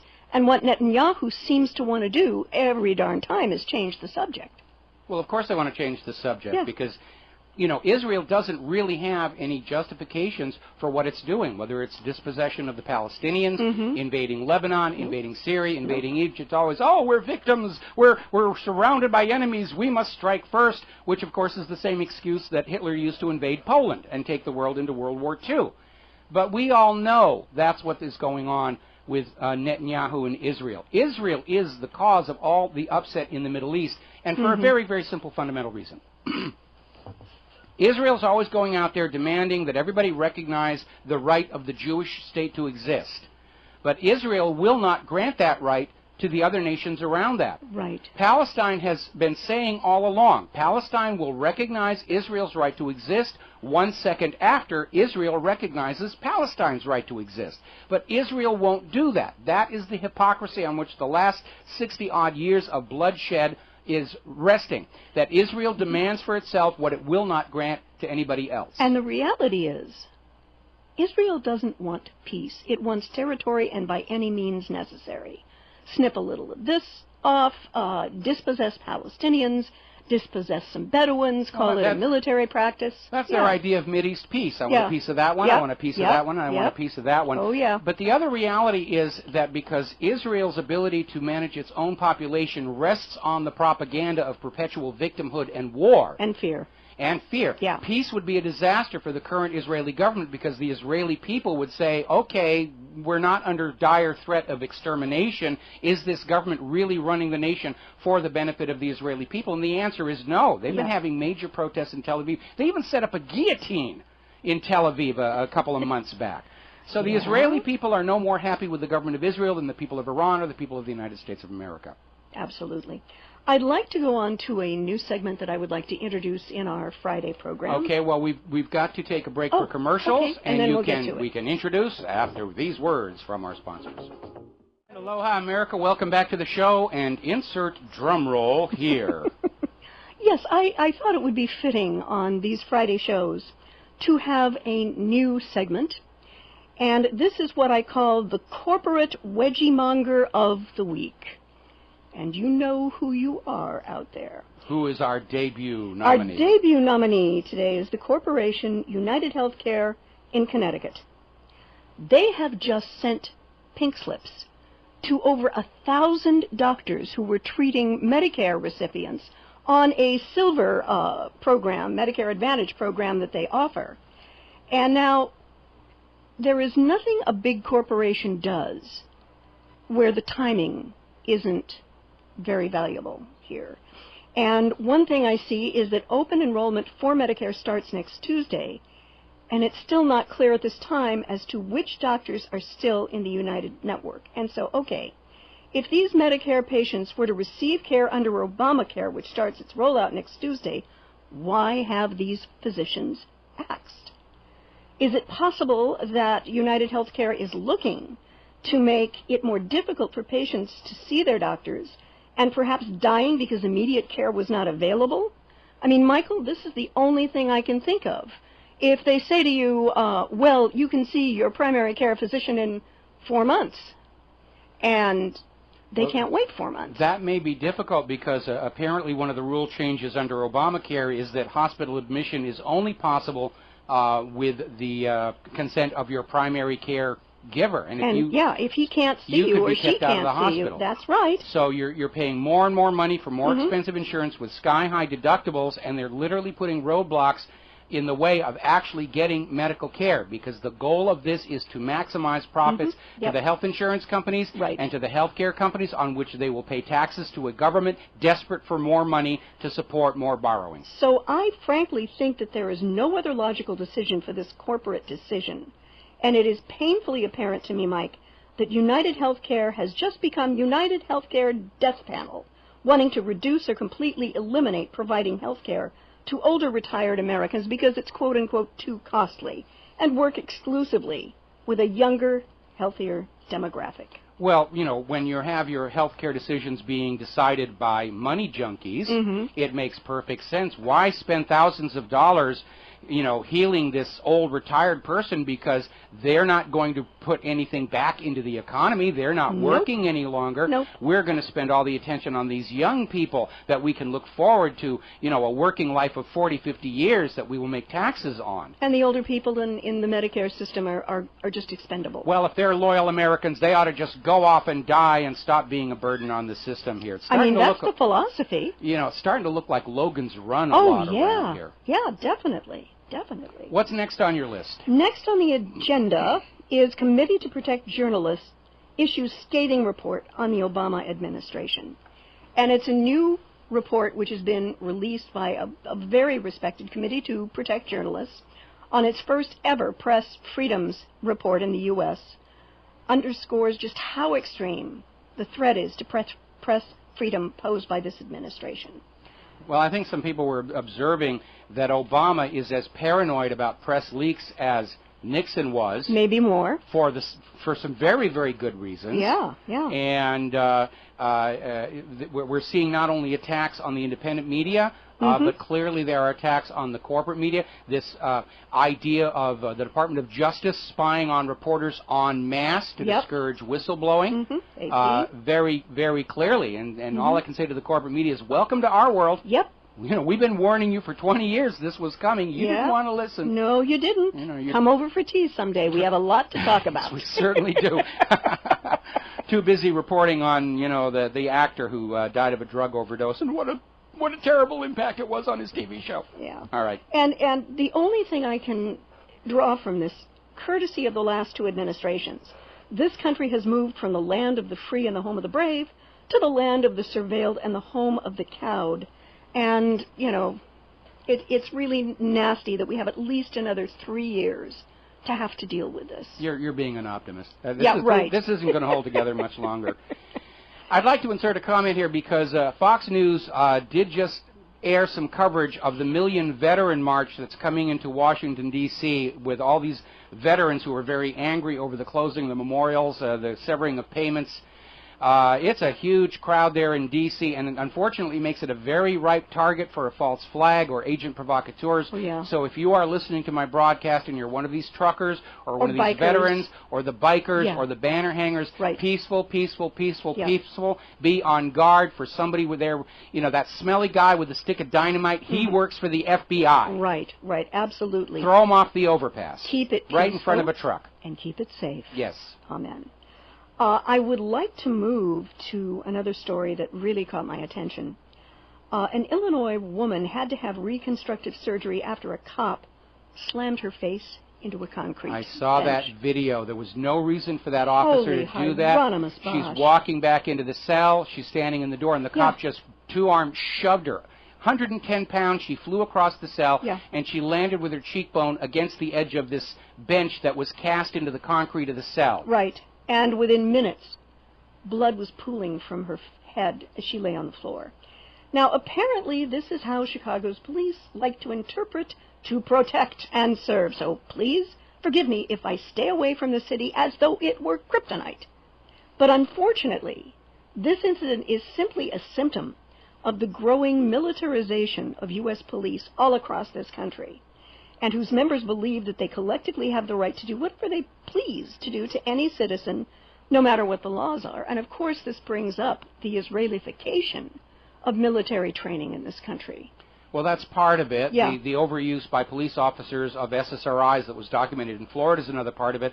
And behind all of it, of course, is a process of psychological repression to have the police so brutalize the public that they just stand there paralyzed, afraid to do anything lest they're going to be tased or tear gassed or pepper sprayed or shoved into concrete. It's the Israeli-Palestinian model. That's exactly right. Yeah. The American police are being to treat the American public the way the Israelis treat the Palestinians.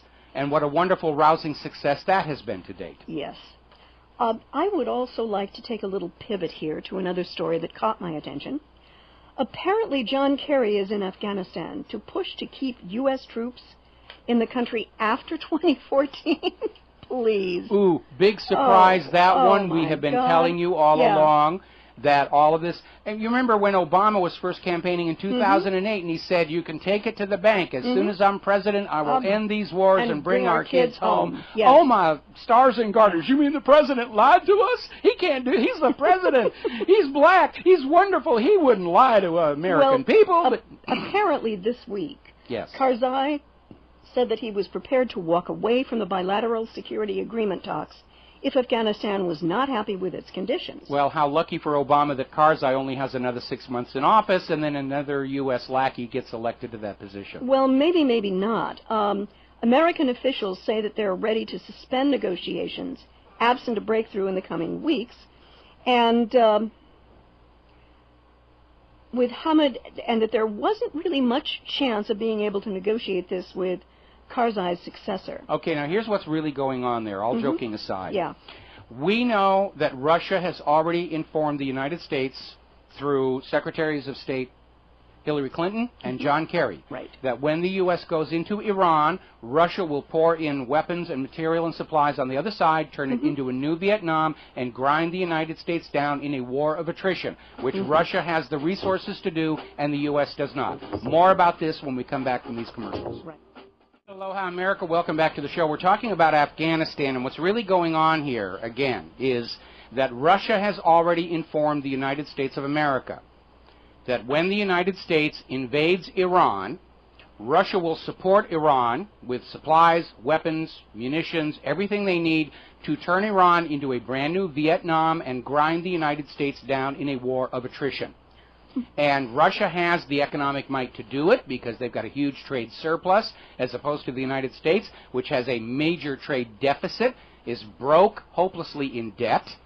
And Russia understands that supporting Iran by air will be very expensive, so they need land routes with which to send material down into Iran. And there are two. The first is that strip of land between the Black Sea and the Caspian Sea, and those well-guarded tunnels through the Caucasus Mountains. That's why the U.S. and Israel were up there trying to get a war going between Ossetia and Georgia to make that route unpassable. That has failed. The second land route is through, ta-da, Afghanistan. And that is why the United States is desperate to keep U.S. military forces in Afghanistan to deny it as a convoy route to Russia to supply Iran with. Then, Mike, I've got a question for you. Sure. I think that within the Taliban movement, they feel that all they have to do ultimately is wait, and the country will be theirs again. What if they create, rather than fighting in the streets, a political movement that overwhelms anything else Karzai could do? Well, is that possible? Not really, and for the same reason that Ron Paul couldn't get any traction in 2008 and 2012. The system is rigged against him. And by the way, we just got a news story. Apparently over in Ohio, their legislature is considering a bill that would ban all third parties. You will vote for Republicans. You will vote for the Democrats. You will not have any other parties, you Schweinhund. It's not the way it's supposed to be. And Karzai or his successor will basically pretty much do the same thing. In fact, any nation in history that was taken over by a covert U.S. puppet regime has always passed laws to ban any opposing parties from starting up or gaining any traction. I mean, this is the way that, we have control, we will keep control no matter what it takes. But if you look at a map and you look at the lines of communication between Russia and Iran, you will understand why Afghanistan is so important and why that strip of land between the Caspian Sea and the Black Sea is so important. And I would not at all be surprised when the U.S. goes into Iran and Russia comes on the other side, I would not be surprised to see the United States actually nuke the entrances to all those tunnels on the Caucasus Mountain to try and close them off. Wow.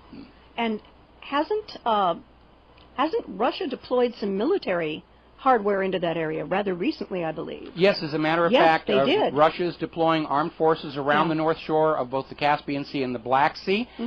They might be considering attempting to use ships to take material across those two seas, but they'd be very easy targets for an airstrike. Everybody's moving their pieces into position because at this point, and for reasons I've already mentioned, the United States is absolutely committed to continuing the invasion of Syria and Iran and other nations after that, because this campaign to reimpose Bretton Woods on the entire world is an all-or-nothing deal. They have to go the distance. Right. Because if they only have half the world that is going through the dollar, and the U.S. is getting a piece of the action of that commerce and driving up prices, the rest of the world will simply go to those nations that aren't going through the dollar, and the whole system will fail. And that's why this war agenda, despite all the talk about Saddam's nukes and Iran's nukes and Assad's gas, it's all about forcing the world back into using the dollar for all commerce so that the Federal Reserve gets a piece of the action of every transaction on the face of the earth. What the Federal Reserve did to the people of the United States of America, Bretton Woods did to the entire planet. The planet is now turning away from that deal, so by golly, we got to invade those uppity world citizens and tell them they will bow down and worship the U.S. dollar. There's only one minor problem with that. Oh, tell us. Right now in its history, the U.S. military does not have the troop strength. It doesn't have the manufacturing. That's all been outsourced to Asia, etc. And it doesn't have the money. The money, It doesn't have. yes. It doesn't have the wealth. Yes. You know, the more the Federal Reserve prints out, the worse, the less the dollar is worth. And I don't think any other countries on earth are going to loan money to the United States to start World War III. No. And what that means is, if they continue into this war with Iran, which will bring us into war with Russia and China, somewhere between that point and final capitulation, the United States will resort to this nuclear arsenal that they have been upgrading and improving over the last 20 years. And that's going to be a bad day for anybody not wearing 2 million sunblock. Yeah. So what do we do to derail it? We stand up, as we're doing this weekend. We, the people of the United States of America, stand up and we deliver a message to the rest of planet Earth. We, the people of the United States of America, do not support what this government and what this banking system are doing. We don't agree with it. We know they are lying to achieve their aims. We are not part of it. And at the very least, what we can accomplish by getting noisy and visible is so that future history will not collectively demonize all Americans for the crime of a very tiny few in government, the way our contemporary history tends to demonize all Germans for the crimes of the Nazis. Absolutely. I would like to move our focus over to Africa. Okay. And a very interesting development has gone down there.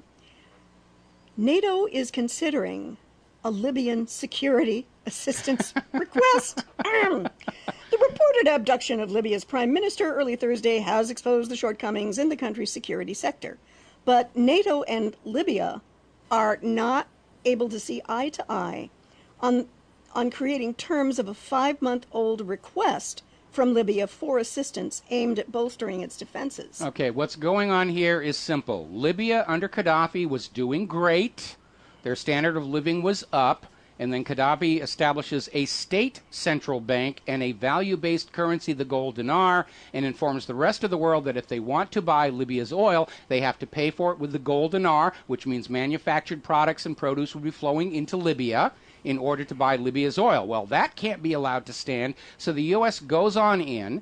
They kill Gaddafi, they destroy the state central bank. Nobody even knows where the gold for the gold dinar went to. They've got a brand new private central bank issuing the public currencies a loan at interest, and the people of Libya, for some strange, picky reason, don't like that. And they're fighting back against that U.S. puppet regime, and the U.S. puppet regime is starting to lose. And so now they're trying to basically get NATO, meaning mostly the United States, to come back in and crush down those pesky Libyan people who think somehow that Libya should belong to them. Gee, you think. You think. And speaking of economics, there was an article that caught my eye from Blacklisted News. And apparently Asian policymakers already have 6 trillion forex in a safety net.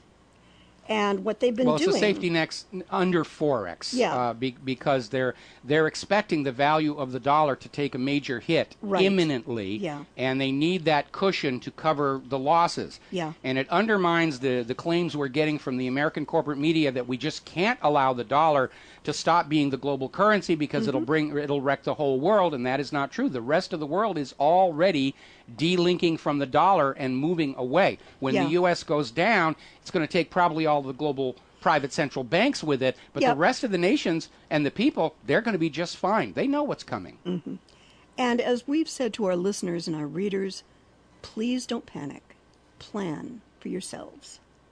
And we would suggest to not have any more currency in your financial institution than you need to pay the bills. Have the rest under your direct control. And purchase, it's not a bad thing to purchase small amounts of gold and silver, not high enough that you're leaving a paper trail, but small enough that just under the radar. And of course, this is an opportunity for us to remind all of our listeners about the Republic Trading Group. Yes. Which they have a banner ad at my website. They have a banner ad over at republicbroadcasting.org. You can get very good prices on physical silver and gold. And of course, proceeds, a portion of the proceeds from those sales do help fund our network, because we don't, for some strange reason, we're not able to get these big checks from Monsanto and Syngenta and Dow Chemical and General Dynamics. They don't even answer our phone calls anymore. No. So we do rely on you buying your physical silver and gold from Republic Trading Group and occasionally going over and hitting that donate button at republicbroadcasting.org. We really are the People's Radio Network. We don't have any corporate sponsorship. We don't have any shadowy non-governmental organizations helping to fund us. So we really do rely very much on your help. And we're in the fight for the future not only of the Republic and the American people, but literally with the risk of global nuclear war over the Federal Reserve note, we're fighting for the future of the planet. We'll be back after these commercials. Aloha, America. Welcome back to the show. And you had one more topic you wanted to cover. I did. And it's something that is scary. And the title of the article is Yellen Props Up Stocks and Other Scary Data Points. And apparently for this writer, blogger, the alarm bells went off. Yellen props stocks. Somebody needs to. Politicians in Washington are actively contemplating on how to most effectively send the largest and brokest debtor in the history of the universe into default. Now, we've been there before, folks. This is not, it's being hyped. And this, how many times has this happened in the U.S.'s history? The U.S. has defaulted several times before, and it wasn't the end. This is basically all about scaring you, the people, into surrendering more of your wealth to prop up this Ponzi scheme, central bank to go on funding the wars, that's all it is. It's a cash grab. That's all of it. And frankly, the stock market isn't supposed to be propped up. That's not the way it was supposed to work. No. Okay, but the reason they're having to prop it up is in starting all the way back in the Clinton administration with the plunge protection team in order to prevent the market from going down, to make it look attractive to foreign investors. They just kept pushing it up and pushing it up, crushing the short sells and manipulating the market upward, and now it is hideously overvalued, more so than in 1929. And now all these financial institutions that bought these huge blocks of stock, now they've got them. If the market drops, all of these Wall Street firms will be instantly insolvent. And that's why the Federal Reserve is cranking out $85 billion a month in brand new money, and half of that goes right into Wall Street for them to go on buying in more stocks and make the stock market look like it's good. And the problem with these moves is that corporate revenues cannot possibly keep up with inflation with this quantitative easing, and earnings and estimates and actual growth are plunging. See, that's another aspect of this shutdown, because supposedly we were ready to get the third quarter earnings reports, and the rumors were they were not going to be very good. But thanks to the shutdown, they're not being made public. And whenever the shutdown ends, by then it's going to be old news. There is a complete disconnect, because the Standard & Poor's 500 soared 16 year to date. And relative to the, I mean, it's like one piece of data has absolutely no correlation with the other. It's all being rigged. It's all theater. They're amusing you with a magic show here. I need to move on because we're almost at the end of the show, and I got a couple of things to count. First of all, Fox News just led with a breaking news. There's a new terror warning. They don't actually have a terror suspect. They don't actually have a terrorist under arrest. They don't actually have a threat. But pilots are warning that they think they're seeing terror dry runs. Now, this is something else that we were seeing before 9/11, where supposedly these Middle Eastern people were taking strange, unaccountable trips on airplanes, going around, and nobody could figure out what they were doing when they got to the destination, except they stayed for a day or two and then they came back. It must be a terror dry run. I don't know. Maybe they're going over to a state where they can get drunk and their family doesn't know about it. Who knows what's going on? Yeah. But they're hyping terror again, and my concern is that this government, this financial system, and certainly the government of Israel are now in a corner. All of the lies about Saddam and Ahmadinejad and Rouhani and Assad are falling on deaf ears. They know they need to get this war agenda going. They know they need to get to a state of national emergency so they can just sort of say, this is what it all is and you can't ask any questions. And I am very concerned because of all this terror run-up we've been seeing over the last several weeks, drone strikes and all the rest of it, the botched raids over the weekend into Somalia and Libya. And they're pre-selling a new 9/11. And Mike, aren't there supposed to be some FEMA drills going on the East Coast in the not-too-distant future. Yeah, very much there's that as well. And so we need to be very much aware. And, folks, when you hear the Big Bang, because let's face it, planes into buildings, passé. Been there, done that, didn't buy the T-shirt. Right. So they're going to have to do something even more spectacular to try and scare you back into obedience to this war agenda. And when that Big Bang happens, the logical presumption is, yeah, it's Israel and the U.S. again, because that's what they've always done. But if you are one of those trusting, naive Americans who are going to believe the official story about, oh, the evil Russian, Chinese, Iranian, Syrian, Lebanese, Palestinian, Hezbollah, Hamas terror cartel, a new Big Bang in this country of any kind is going to send the message that the NSA has failed. All this spying on the American people has failed. The Department of Homeland Security has failed. TSA has failed. All the crotch groping failed. FBI failed. CIA failed. You're looking for something to cut to save the U.S. federal government budget? Start with these huge, costly agencies that can't do anything. And that's what the next Big Bang really is going to mean for that tiny segment of the population that believes the official story. And, I mean, to counter against that, if these guys were all so good, why did the bombings happen at the Boston Marathon? That's exactly right. Well, in my theory, they were allowed to happen because the U.S. needed a new terror attack to get Americans reminded of the dire threat that waits out there if we don't go out and conquer the world. And these kids had been radicalized years before, had they not? I'm not sure how radicalized they were. Okay. I mean, we know that the photos in the Boston Marathon showed them carrying light gray backpacks. The photos of the exploded bombs showed they were in black backpacks. Obviously, these two guys didn't do it. No. We have that horrible atrocity with the FBI down in Florida where they were trying to, coerce this witness into signing a confession linking the Tsarnaevs to a drug murder so they could demonize them and say, don't worry about any other contradictory. See, these were bad people. They were drug crime murderers, and you don't need to look any further. Kid wouldn't sign the confession. They just gunned him down on the spot. And that's betrays the degree of panic we are seeing in the government that we, the American people, have seen the card up the sleeve, the trapdoor that the rabbit comes through. We've lost our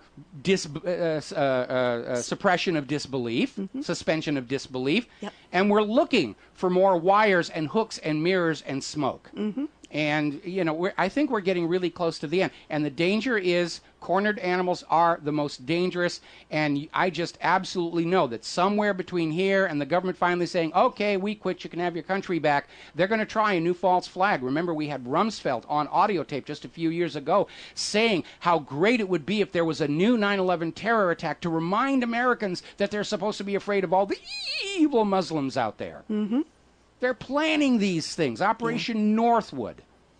They have lived and survived by lies and fraud and deception so long, they don't know any other way to work. They're all lawyers and politicians. They don't actually know how to make a nation work. They just know how to stand up and take credit for the good things and blame somebody else for the bad things here. We only have a couple of minutes left, and I want to get back to the multiple protests that are taking place across the country this weekend. We have the truckers' ride for the Constitution into Washington, D.C. and Phoenix and other state capitals. We have the Million Veteran March going into Washington, D.C. over the atrocious treatment of the war memorials and the veterans who are trying to see them. We have that protest tomorrow, global protest against Monsanto and GMOs. It is vitally important that you get out there to any of these demonstrations and be seen, because this is our opportunity to shout to the rest of the world, we the people of the United States of America are not a party to the crimes of this government and this financial system. We reject it. We do not see this government as legitimate. We do not accept responsibility for their actions. We are opposed to it. We know they are lying to sell all these wars to the rest of the world, and it must come to an end, because the entire world is at risk if this thing gets going out of control here. So find a protest, join in, get on social media, get the word out, get out on your street with a sign saying, I support the truckers' ride for the Constitution, or I support the veterans, or I'm opposed to Monsanto GMOs, but get out there and get visible. The more people who are out there protesting, the more the rest of America is going to say, now is the time to get out there and protest. It is that important. Absolutely. All righty, so we got about a minute left here, and it's time for Claire and I to go on out as we normally do this time every week and head on over and try and get some food for the hungry people on this island. And the depressing thing is the crowds are getting larger and they're getting younger. Yeah. And of course, as we know, food stamp money has been cut. Other assistance programs have been cut. It's a major crisis. But by golly, the wars go on, the NSA goes on, Wall Street goes on, Israel goes on. But you, the American people, give us your money and don't expect anything back. Right. We will be back on Monday here on the Republic Broadcasting Network. Until then, stay safe, stay well, stay angry, stay skeptical, make good choices, and aloha, America.